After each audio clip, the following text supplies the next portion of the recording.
from a restaurant standpoint, you'll get people to say we need more restaurants, but then, like you said, the challenge is, are they supporting the restaurants that are already here? I take a backseat and I say, okay, well, if we look at other smaller communities, is it the community? Is the business making an effort to market more or market less? And I'll go from a business standpoint. Do you think that, is it a combination of everything? What do you? Very good. Yeah, I think it's actually a combination of both. Okay. I think the business should do more marketing, but in a typical city, just if you open, most citizens come in and check the businesses out. I don't think that it's so much that you have to do a whole bunch of drastic marketing. However, if the business is not getting that business that you need, then you have to find something else to do to try to draw the clients to you. And so marketing is going to be one of those things, whether it's on Facebook, social media, newspaper, if someone is out hand and foot, door to door, just letting people know that you're in the community and you have a good quality product for the citizens.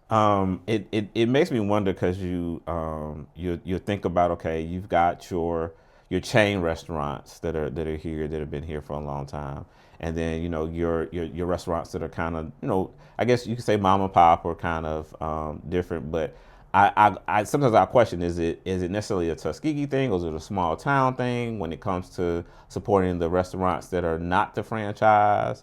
That's that conversation we make. We'll have it at a later date, but that's something I'm wondering about. And if you experience, do you think that in time there's like a consistent support when it comes to the restaurants that they know are owned by people in Tuskegee, or it just depends on the owner? Yeah. I mean, that's a good question. I actually think that's a combination. Okay. I think it's a combination of a small town and a Tuskegee deal.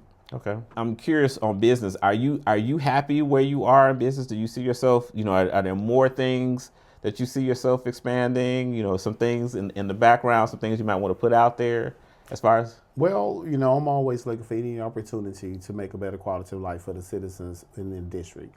So I'm always looking. I'm always engaging the different customers and citizens throughout District 82, just trying to find out what are the needs. And that's pretty much how it kind of started, years ago, just, in this conversation with the citizens, just asking them, just being in a dialogue with them, saying what do they want, what do they need, what do they like in the community. Is it more restaurants? Is it more clothing stores? Is it shoe stores?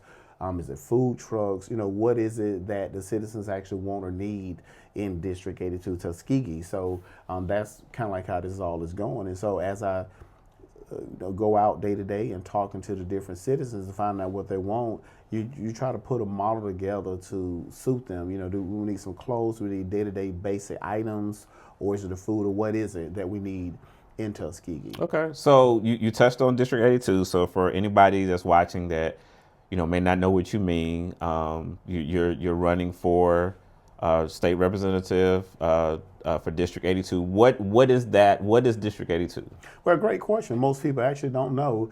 District 82 is all of Macon County and is part of Lee County. Okay. But the only portion of Lee County that we actually cover is Lochapoka and the part of City of Auburn, but it's only the portion leading from Lochapoka up until the Auburn University campus area, and then back towards Tuskegee. So the Lee County area have 7 representatives that's representing Lee County. So this position is just one of those persons that will be representing that seat. So I'm excited to be offering myself to the District 82 seat. There's a lot of things that we need to have done in our district. And so I'm just excited to offer myself. I'm from talking to the different citizens, just seeing the needs that they have in the community. And 3 of the high points I know that everybody's talking about is healthcare, jobs, and education. Hey, I hope you're enjoying the conversation. Just want to take a little break, and I need you to do a couple of things for me real quick. First, I need you to go ahead and subscribe and like. So like this video, subscribe to the channel. What that does, that helps me bring more information and great interviews and conversations about Tuskegee that's ultimately the goal. So if you go ahead and like and subscribe, that would definitely help. The next thing is, if you are looking to tour and have an experience of Tuskegee and your organization, maybe your school, maybe you're having a family reunion, let Tuskegee Tours handle everything. We organize and facilitate your whole tour. It has been an awesome experience. If you check out the channel, you see other people that have enjoyed the experience, and you can too. If you want to get some information about how we can organize your tour, just look in the description.